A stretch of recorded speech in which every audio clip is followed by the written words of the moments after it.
ठीक है, हम आरंभ करते हैं, चाहे जितने आ जाएं या नहीं आए।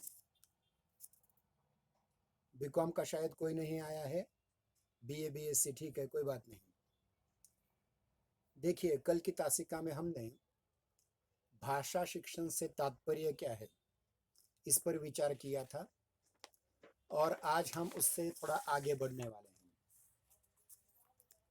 देखिए, कल भाषा के परिप्रेक्ष्य में हमने बहुत सी बातें देखी थी और ये बताने की कोशिश की थी कि सामान्यतः शिक्षा का अर्थ ज्ञान प्रदान करना, जानकारी देना, कुशलता का विकास करना है।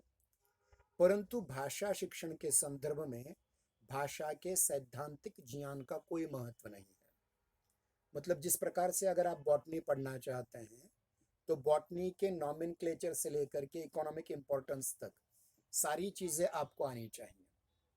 लेकिन भाषा में भाषा के बारे में कुछ नहीं आया तो भी चलेगा। मतलब सबसे पहले दुनिया में वैदिक संस्कृत भाषा थी, उसका सारा व्याकरण आपको आना चाहिए, ऐसा कुछ नहीं है। यानी भाषा विज्ञान और व्याकरण की अत्यंत गंभीर गहन तैयारी आपकी होनी चाहिए, ऐसा बिल्कुल नहीं है। अपितु भाषा सीखने के लिए जिन कौशल्यों की जरूरत है, जिन कुशलताओं की जरूरत है, उन कुशलताओं में 4 कुशलताओं का समावेश होता है। कौन कौन सी कुशलता है ये? सुनना, बोलना, लिखना, पढ़ना। पढ़ना और लिखना क्रम से। पहली है सुनना, फिर बोलना, फिर पढ़ना और फिर लिखना। ये 4 कौशल अगर आ गए आपको तो आपका भाषा प्राधिकार माना जाएगा, भले ही आप भाषा वैज्ञानिक दृष्टि से या व्याकरण की दृष्टि से बहुत बड़े विद्वान न हो तो भी चलेगा। कहने का ये तात्पर्य है मेरा कि अन्य विषयों को सीखते समय आपको उस विषय का गहराई से अध्ययन होना चाहिए, लेकिन भाषा सीखते समय आपको भाषा के व्याकरणिक पक्ष, भाषा वैज्ञानिक पक्ष, ध्वनि वैज्ञानिक पक्ष, अर्थ वैज्ञानिक पक्ष, जिसको सिमेंटिक्स कहा जाता है, फोनेटिक्स कहा जाता है, ये सीखने की जरूरत नहीं है। अपितु भाषा को सीखने के लिए आपको 4 कौशल्यों को सीखना पड़ेगा। एक है सुनना, दूसरा बोलना, तीसरा पढ़ना और चौथा लिखना।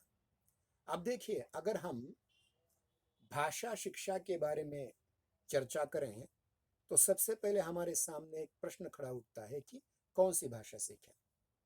यानी इस दृष्टि से देखा जाए तो केवल 2 प्रकार की भाषाएं आपके जहन में आती हैं। पहली है मातृभाषा, जिसका अंतर्राष्ट्रीय मातृभाषा दिन कल हमने विश्व भर में मनाया। मातृभाषा है, लेकिन मातृभाषा के साथ साथ आपको अन्य भाषाएं भी पढ़नी पड़ती हैं, और इन अन्य भाषाओं में हो सकता है आपके पड़ोसी राज्य की भाषा हो सकता है आपके देश की अन्य कोई पड़ोसी नहीं है लेकिन थोड़ी सी दूर की भाषा हो, या विदेशी कोई भाषा हो। इसलिए सबसे पहले हमें मातृभाषा को समझना पड़ेगा। देखिए, मातृभाषा इस शब्द के शाब्दिक अर्थ की ही ओर अगर आप गए हैं तो आपको पता चल जाएगा कि मातृभाषा मतलब माँ की भाषा। यूं थोड़ा सा आगे बढ़कर कहें कि माँ ने सिखाई हुई भाषा। यानी मातृभाषा का शाब्दिक अर्थ है माँ की भाषा, जिसे बालक माँ के सानिध्य में रह करके सहज रूप से सुन सकता है और बोल सकता है। यानी सीखने की परंपरा है, वो माँ से जो सुनता है और माँ उसे जो बोलने के लिए सिखाती है, वो मातृभाषा। मातृभाषा को बालक माता पिता, भाई बहन एवं अन्य पारिवारिक जनों के बीच में रहकर सहज और स्वाभाविक रूप से सीखता है। ध्यान रहे, मातृभाषा को किसके संपर्क में हम सीखते हैं? माता, पिता, भाई, बहन, पड़ोसी।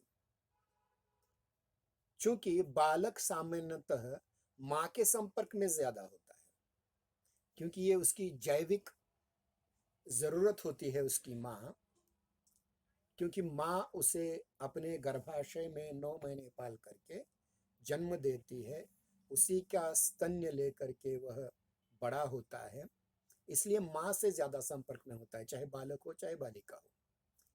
इसलिए बचपन से सीखी गई जो भाषा है उसको मातृभाषा कहा जाता है। अब ध्यान रखिए कि मातृभाषा की शिक्षा यह अनौपचारिक है मूलतः, लेकिन वो धीरे धीरे औपचारिक शिक्षा का माध्यम भी बन जाती है। यानी ध्यान रहे कि हम अनौपचारिक रीति से माँ से, भाई से, बहन से, पिता से, चाचा से, मामा से, काका से, काकी से, मामी से, दूर के अंकल से, किसी भी दृष्टि से और पास पड़ोस के लोगों से भाषा तो सीखते हैं, लेकिन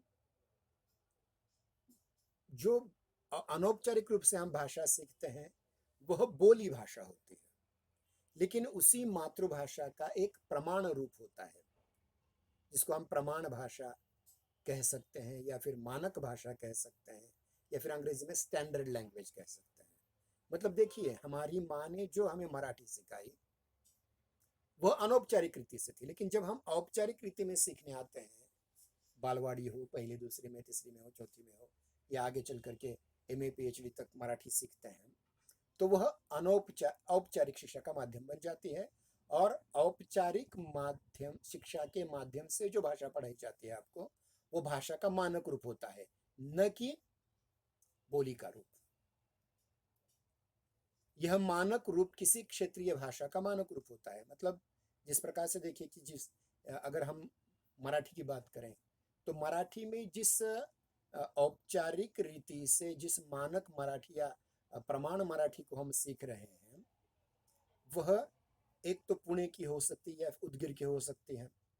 आप खानदेश की मराठी थोड़ी अलग है, नांदेड़ की मराठी अलग है, विदर्भ की मराठी अलग है। लेकिन अगर हम कुल मिलाकर के संपूर्ण महाराष्ट्र में जितनी भी मराठी की छोटी छोटी बोलियां चल पड़ते हैं, जैसे उदगिरी है, पुणेरी है, खानदेशी है, वैदर्भी है, जिसे वराडी कहा जाता है, या सोलापुर की ओर की जो थोड़ी सी तेलुगु कन्नड़ मिश्रित है, इन सब का एक मानक रूप अगर बना दिया जाए तो उस मानक रूप को आप औपचारिक रूप में सीखते हैं, न कि अनौपचारिक रूप में। इसका व्यवहार क्षेत्र अपेक्षाकृत विस्तृत होता है। मतलब जिस भाषा के, मातृभाषा के ही मानक रूप को अगर आप सीख रहे हैं, तो उसका जो क्षेत्र होता है वो केवल, आप देखिए, हमारा जन्म उस्मानाबाद जिले में हुआ, तो उस्मानाबाद में जिस प्रकार की बोली बोली जाती है मराठी भाषा की, वह थोड़ी सी अलग जरूर होगी। लेकिन जब हम इसको औपचारिक रीति से सीखना आरंभ करते हैं तो संपूर्ण महाराष्ट्र की बन जाती है। वो केवल विदर्भ की या मराठवाड़ा की या पुणे की या उदगीर की या खानदेश की या नांदेड़ की ऐसी नहीं बनती, वो महाराष्ट्र की मराठी बन जाती है, वो औपचारिक रीति से। और ध्यान रहे कि जो इसका व्यवहार क्षेत्र विस्तृत होता है, उस व्यवहार क्षेत्र में बोली जाने वाली भाषा को ही प्रथम भाषा कहा जाता है। प्रथम भाषा या मातृभाषा, यानी माँ ने सिखाई वो मातृभाषा, लेकिन वही औपचारिक रीति से जब हम पढ़ते हैं तो उसे प्रथम भाषा कहा जाता है। भाषाई कौशल्यों का विकास सर्वप्रथम मातृभाषा में ही संभव हो सकता है। मतलब आप पहली बार सुनते हैं माँ की बोली, तो माँ जो बोलती है, जो मातृभाषा जो सुनाती है, वो सुनते हैं हम, तो सुनने का कौशल जो है हमें माँ की ओर से मिलता है।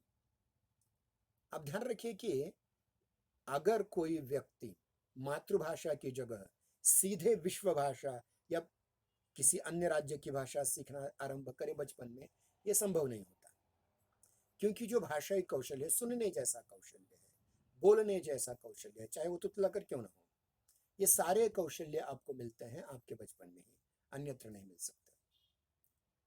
मुख्य कौशल्यों पर अधिकार का वह एकमात्र साधन है मातृभाषा। इसलिए ध्यान रहे कि आठवीं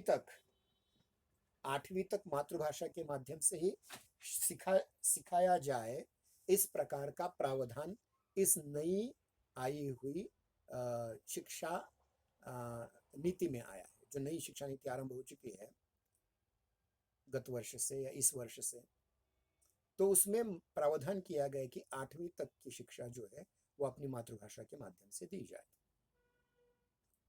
मातृभाषा व्यक्ति को व्यापक सामाजिक संदर्भों से जोड़ती है। ध्यान रखिए, मातृभाषा केवल आपको मातृभाषा केवल एक माँ की भाषा नहीं होती, अपितु जिस समाज में हमारा जन्म होता है।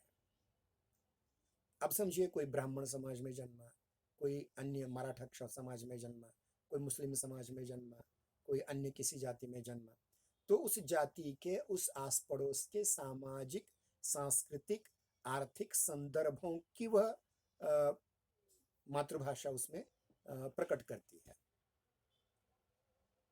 और सामाजिक अस्मिता का निर्धारण करती है। देखिए, हम जिस तबके से आते हैं, समाज के जिस तबके से आते हैं, उस तबके के उस सामाजिक अस्मिता से हमारी मातृभाषा हमें जोड़ती है।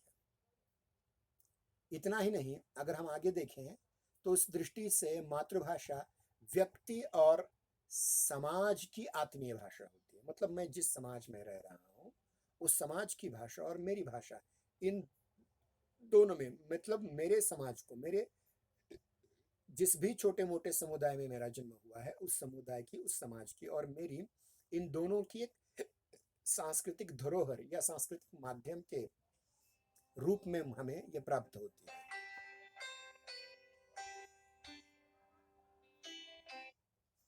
प्राप्त होती रहती है। एक फोन आया था, बंद कर दिया।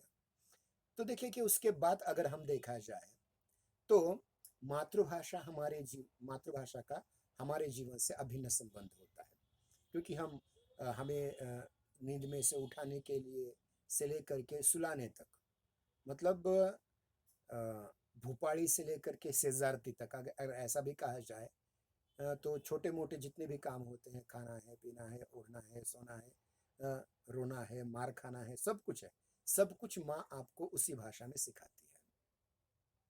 इसलिए मातृभाषा का शिक्षण और उसको सीखना, यानी इसे लर्निंग, अधिगम जो होता है वह सहज होता है, वो डांट डपट कर नहीं हो सकता। मातृभाषा एक ऐसी भाषा होती है जो सहज में हम सीख लेते हैं, और केवल सहज ही नहीं है, तो एक और भी यहाँ बात कही गई है कि आत्मीय होती है, मतलब अपनी भाषा लगती है वो।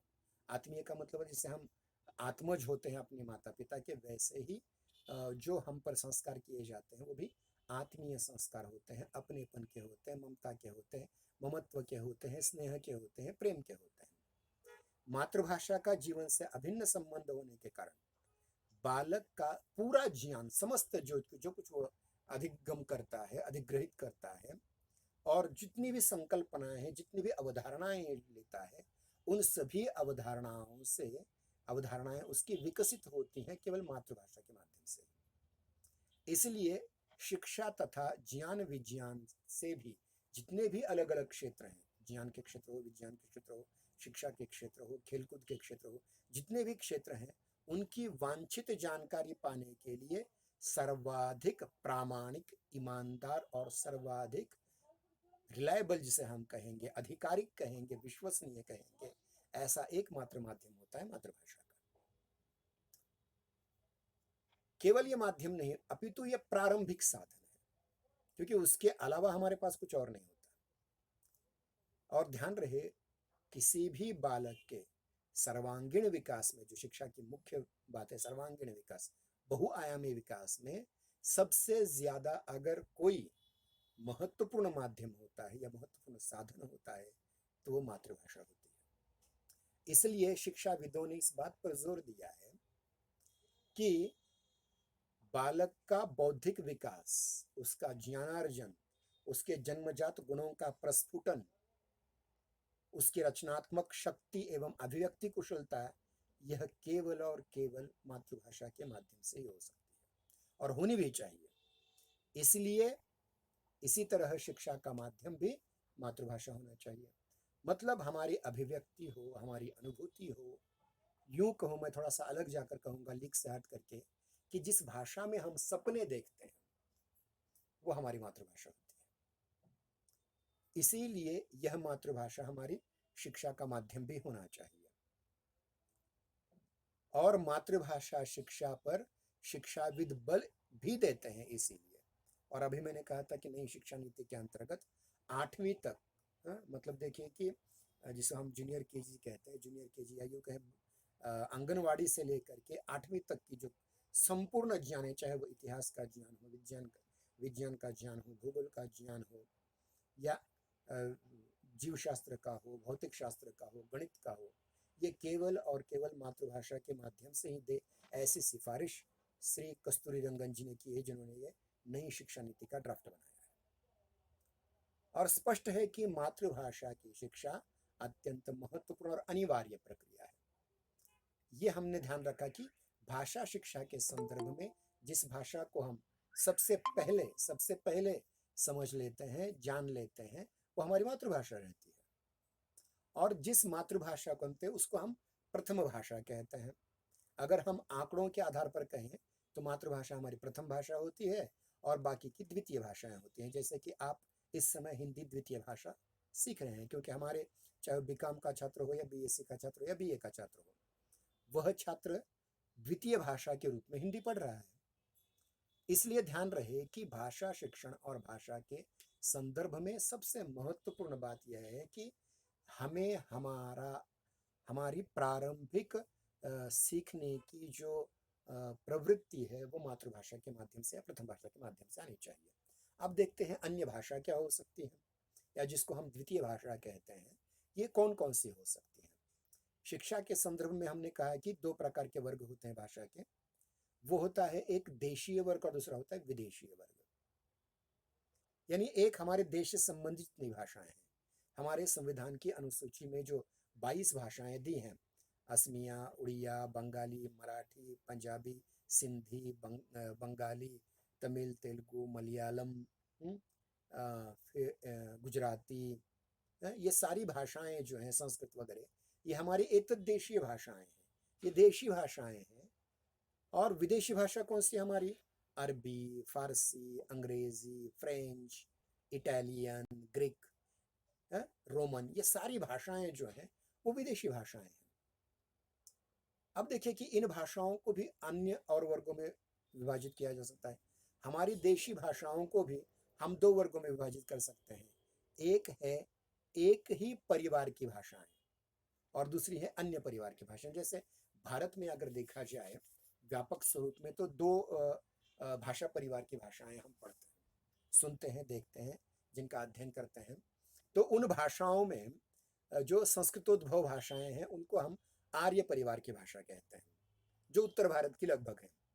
कश्मीरी, डोगरी, राजस्थानी, सिंधी, हिंदी, मराठी, बंगाली, उसी उड़िया, असमिया वगैरह वगैरह। और लेकिन जो दाक्षिणात्य भाषाएं हैं वो द्रविड़ परिवार की भाषाएं हैं।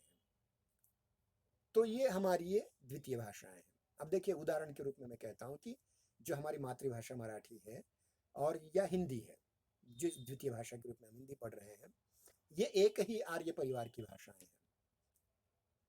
और ये जितनी भी आर्य परिवार की, मतलब संस्कृतोद्भव जितनी भी भाषाएं हैं जिनका जन्म संस्कृत से हुआ है, वे सारी की सारी भाषाएं हमारी एक परिवार, सपरिवार की, एकल परिवार की भाषाएं हैं।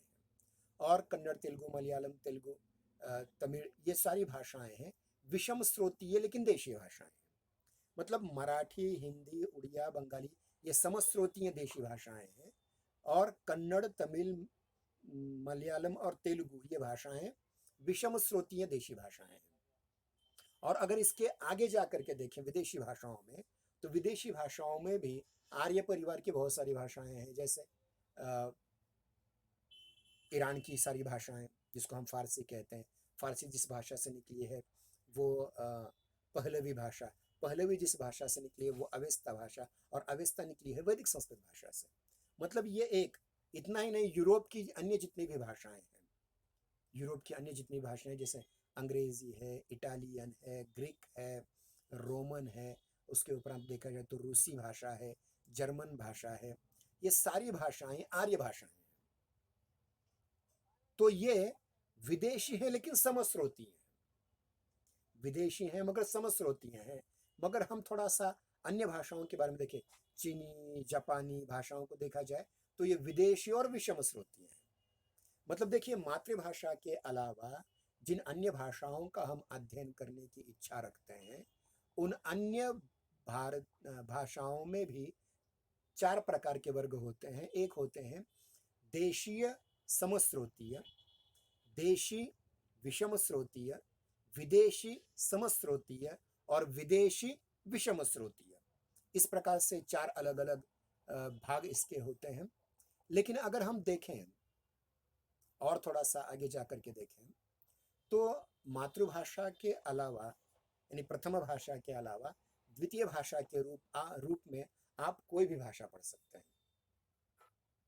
मतलब अगर आप मराठी हैं, मातृभाषा मराठी है आपकी, तो आप अगर सोलापुर जैसे शहर में रह रहे हैं, सोलापुर जैसे ज़िले में जिसमें तेलुगु और कन्नड़ का भी प्रभाव ज़्यादातर दिखाई देता है, क्योंकि कर्नाटक और तेलंगाना ये दोनों जुड़े हुए प्रांत हैं उससे, तो वो द्वितीय भाषा के रूप में आप पढ़ सकते हैं। कोई कठिन बात नहीं, हिंदी ही पढ़े ऐसा नहीं है।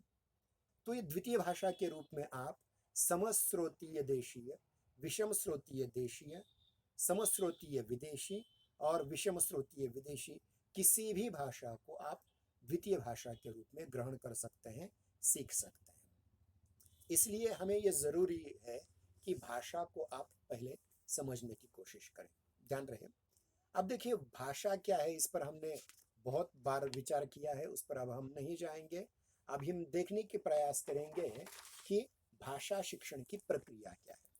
मतलब हमारे पाठ्यक्रम में जो भाषा शिक्षण की प्रक्रिया एक टॉपिक है, और उसके अलावा भाषाई कौशलों के रूप में सुनना, बोलना, पढ़ना और लिखना, अर्थात श्रवण, संभाषण या भाषण, पठन और लेखन, वाचन और लेखन, ये जो अलग अलग कौशल दिए हैं, उन कौशल्यों के आधार पर भाषा शिक्षण की प्रक्रिया को हमें समझना पड़ेगा।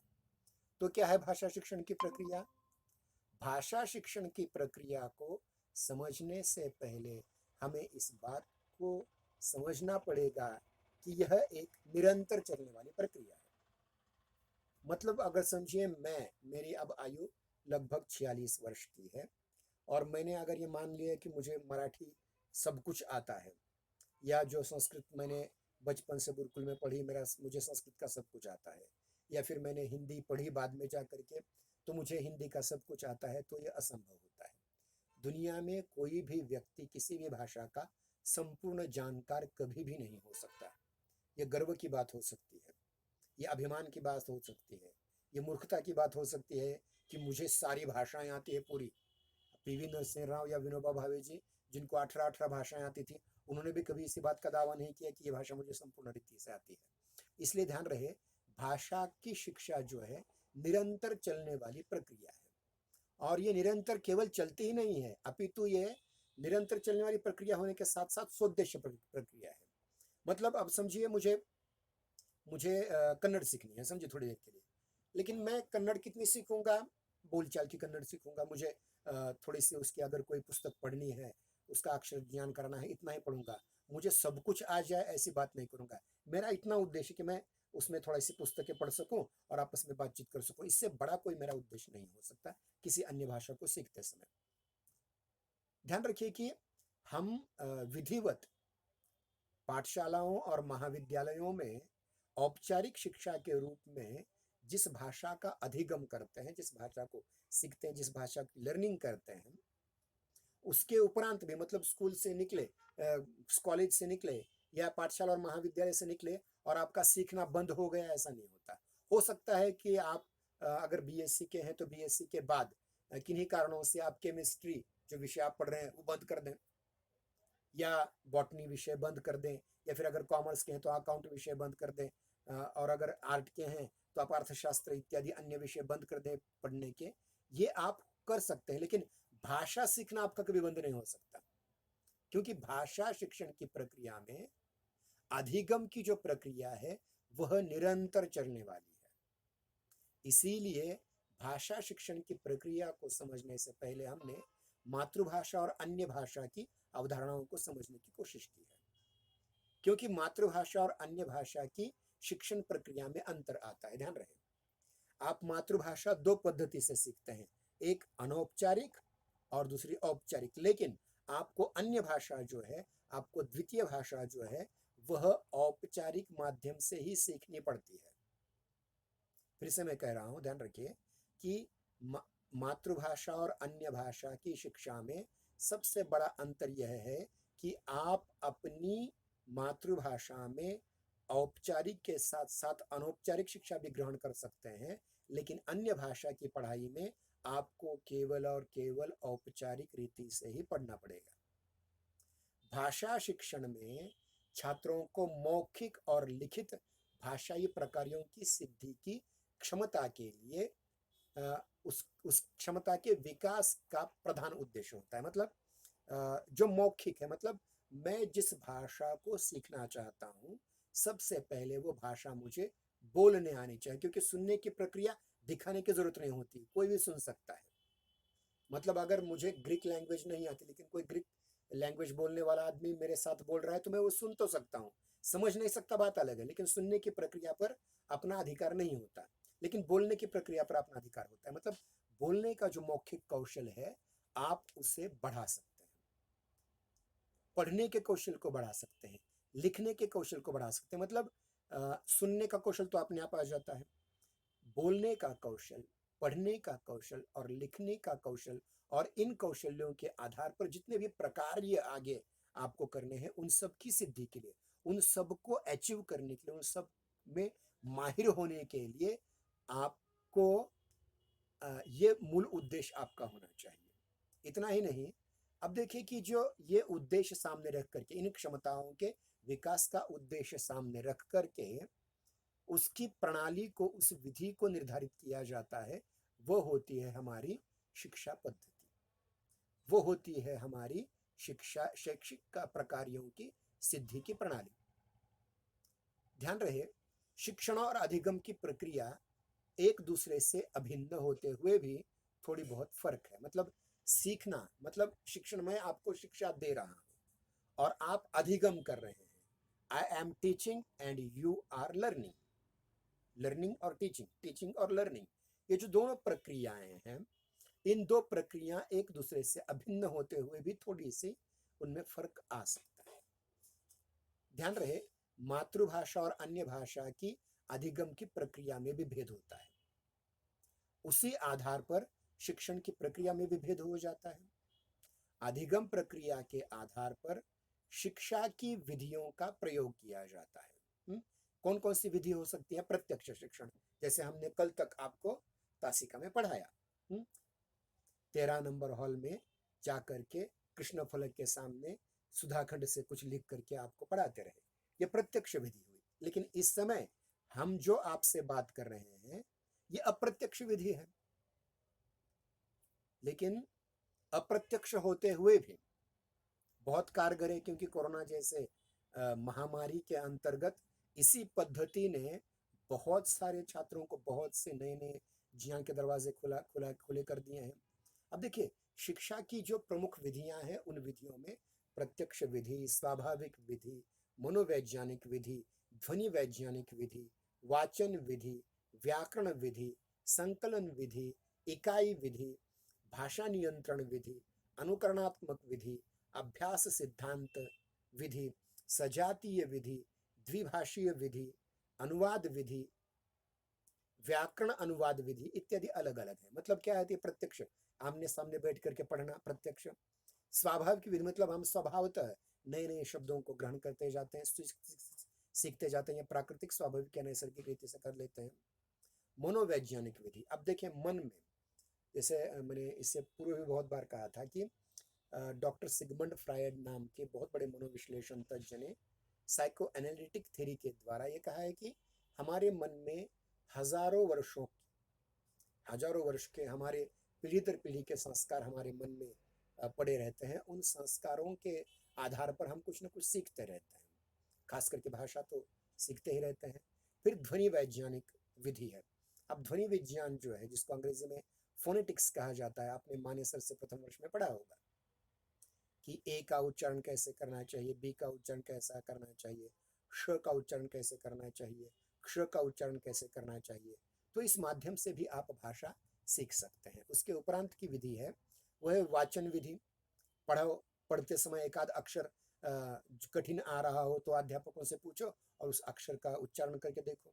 खास करके संयुक्त अक्षरों को पढ़ना, जैसे ज्ञ है, क्ष है, त्र है, श्र है, इनका अध्ययन करते समय आपको मूल अक्षर उसके कौन से हैं और संयुक्त उसमें क्या क्या ऐड करने से, जैसे कल मैंने ज्ञ की बात कही थी, ज य और अ मिलकर के ज्ञ बनता है, जिसका मराठी उच्चारण ज्ञ और हिंदी उच्चारण ज्ञ होता है, जो दोनों गलत हैं। तो इस प्रकार से आप उच्चारण विधि, वाचन पढ़ते समय उच्चारण जो होता है उस माध्यम से भी आप भाषा पढ़ सकते हैं। फिर व्याकरण विधि, आप जानते हैं कि व्याकरण भाषा का सबसे बड़ा शिखर है। ध्यान रखिए, व्याकरण बोलचाल भाषा की बुनियाद है, जिसको हम मराठी में पाया कहते हैं। लेकिन उस बोलचाल को व्याकरण के शिखर तक पहुंचना बहुत कठिन काम होता है। तो व्याकरण की विधि से पढ़ो, इसमें संज्ञा कौन सी है, शब्द में सर्वनाम कौन सा है, कौन सी क्रिया है, कौन सा क्रिया विशेषण है, आगे चल करके कौन सा केवल प्रयोगी है, कौन सा योजक अव्यय है, कौन सा निपात है, इसमें कौन सा धातु है, कौन सा प्रत्यय है, कौन सा उपसर्ग है, कौन सा परसर्ग है, ये व्याकरण विधि हुई। फिर बाद में संकलन विधि। देखिए संकलन, जैसे हमारे मराठी विभाग ने देखिए कि उस्मानाबाद जिले में बोले जाने वाली जितनी भी ओवियां हैं, अभंग है, उनका संकलन शुरू किया है। तो इससे भी, इसके माध्यम से भी आप अच्छी तरह से पढ़ सकते हैं। अगर आपको इसमें कोई प्रोजेक्ट करना हो तो आप कर सकते हैं कि जो मुस्लिम हमारे छात्र हैं उनके घर किस प्रकार के वाक्यों का प्रयोग होता है, छोटे छोटे वाक्यों का, वो पूरी हिंदी नहीं है, उस पर थोड़ा सा बागवानी का असर है, थोड़ा सा दक्षिणी का असर है, थोड़ा सा उर्दू का असर है। तो उस माध्यम से भी हम नई नई भाषाएं सीख सकते हैं, संकलन करते हुए उन वाक्यों का, उन वाक प्रचारों का। इकाई विधि, अब ये अलग अलग विधियां सीखें। इकाई मतलब दुनिया में, ध्यान रखिए, जिस भी भाषा को हम सीखते हैं उस भाषा की कौन कौन सी इकाइयां हैं। सबसे छोटी इकाई कही जाए तो ध्वनि है। ध्वनि से अक्षर बनते हैं, अक्षरों से वर्ण बनते हैं, वर्णों से शब्द बनते हैं, शब्दों के साथ प्रत्यय लगने पर पद बनते हैं, पदों के बाद वाक्य बनता है, वाक्य के बाद महावाक्य प्रोक्ति बनता है। इस प्रकार से एककों के आधार पर भी हम भाषा को सीख सकते हैं। उसके उपरांत भाषा नियंत्रण विधि, भाषा को नियंत्रित करना है। भाषा को नियंत्रित करना मतलब यह होता है कि मैं उस भाषा पर धारा प्रवाह बोलूं, और उस धारा प्रवाह बोलते समय मैं ऐसे ऐसे शब्दों को मैं जानबूझकर टालूं, जैसे निम्न वर्ग के लोग बोलते हैं, ऐसे शब्दों को टालूं तो अपने आप नियंत्रण हो जाएगा। इस प्रकार से भी कर सकते हैं आप। अनुकरणात्मक विधि, जैसे अध्यापक उच्चारण करते हैं, जैसे अध्यापक बोलते हैं, अध्यापक लिखते हैं, अध्यापक कहते हैं, या बड़े लोग लिख, उनका अनुकरण करते करते भी भाषा आ जाती है। उसके उपरांत अभ्यास सिद्धांत, मतलब अभ्यास का मतलब मराठी में जिसे अभ्यास कहा जाता है वो गलत अर्थ है। मराठी में जिसको अभ्यास कहा जाता है उसका मूल अर्थ है अध्ययन। अभ्यास का अर्थ होता है प्रैक्टिस, एक ही चीज को बार बार करना, एक ही चीज को बार बार करना। तो आप पहले अभ्यास करो, अभ्यास करते करते करते करते एक सिद्धांत स्थिर किया जाए, इस प्रकार से भी भाषा पढ़ी जा सकती है। सजातीय विधि, जैसे सजातीय भाषाओं को, जैसे अभी बात कही थी, वो द्विभाषीय, दो भाषाओं को साथ पढ़ना, ये भी विधि होती है। फिर अनुवाद विधि, अनुवाद विधि और द्विभाषीय विधि लगभग एक ही है। और अंतिम विधि है व्याकरण अनुवाद विधि, मतलब व्याकरण की दृष्टि से अनुवाद करते जाना। संज्ञा की जगह संज्ञा, सर्वनाम की जगह सर्वनाम, क्रिया की जगह क्रिया, प्रत्यय की जगह प्रत्यय, निपात की जगह निपात। इस प्रकार से अध्ययन आप कर सकते हैं। तो ध्यान रखिए कि भाषा शिक्षण अन्य विषयों के शिक्षण से बहुत अलग है। इसलिए भाषा शिक्षण शिक्षण के अध्यापकों को, भाषा की शिक्षा देने वाले अध्यापकों को ज्यादा याद करते हैं लोग अन्य अध्यापकों से। मैं एक किस्सा सुनाता हूँ और फिर बंद कर देता हूँ, केवल हमारा 1 मिनट रहा है। प्राचीन भारत में महाराज जनक, विदेह जनक, इनका एक बहुत बड़ा दरबार लगा करता था, और उस दरबार में अलग अलग विषयों के, अलग अलग लोगों विषयों के शास्त्रार्थ करने के लिए अनेक विद्वान आ चुके थे। और कोई कह रहा है कि मैं नैयायिक हूँ, मैं वेदांती हूँ, मैं उपनिषदों का जानकार हूँ, मैं वेद विद्या का जानकार हूँ, मैं यज्ञों का जानकार हूँ, मैं इसका जानकार हूँ, मैं उसका जानकार हूँ, मैं काव्य शास्त्र का जानकार हूँ। सभी अपने अपने डींगे हाँक रहा है, लेकिन एक कोने में बैठा हुआ एक वृद्ध व्यक्ति था। उसकी ओर सभी गए बाद में, आप कुछ बोल नहीं रहे, आपको कुछ नहीं आता क्या? तो उन्होंने उत्तर दिया कि आप इतने बड़े बड़े विद्वान, मैं क्या बात करूं। फिर भी उन्होंने पूछा कि आप कौन है, तो उन्होंने कहा कि मैं वैयाकरण हूँ, मतलब मैं व्याकरण भाषा का तज्ञ हूँ। तो सारे लोगों ने उसके सिर पर पैर पर अपना सिर रख करके क्षमा चाही कि ये सारा ज्ञान जिस भी विषय का हो वो भाषा के माध्यम से ही आता है। इसलिए भाषा के अध्यापक या भाषा का अध्यापन विधि अन्य विषयों से बहुत अलग होती है। ये हमने आज समझने की कोशिश की है। इसलिए आप सभी लोगों को ये जानना जरूरी है कि सामान्य शिक्षा में भाषा का अपना कोई विषय नहीं होता, पर हर विषय में भाषा होती है, माध्यम के रूप में विद्यमान होती है। इतना ही नहीं, वह हर विषय के अधिगम प्रक्रिया का प्रधान माध्यम होती है और छात्र के व्यक्तित्व संवर्धन का वो सबसे प्रधान आधार भी है, अर्थात ज्ञान और संस्कारों के परिष्कार का सशक्त माध्यम भी है। इस रूप में भाषा शिक्षा प्रक्रिया सामान्य शिक्षण प्रक्रिया से एक अलग विशिष्ट प्रक्रिया है। आज के दिन हम यहीं रुक जाते हैं। बहुत बहुत धन्यवाद। हम कल फिर से इसी प्रकार बीए, बीएससी, बीकॉम तीनों वर्ग, तीनों विद्या शाखाओं के छात्र एकत्रित आकर के अगली बात करेंगे। धन्यवाद।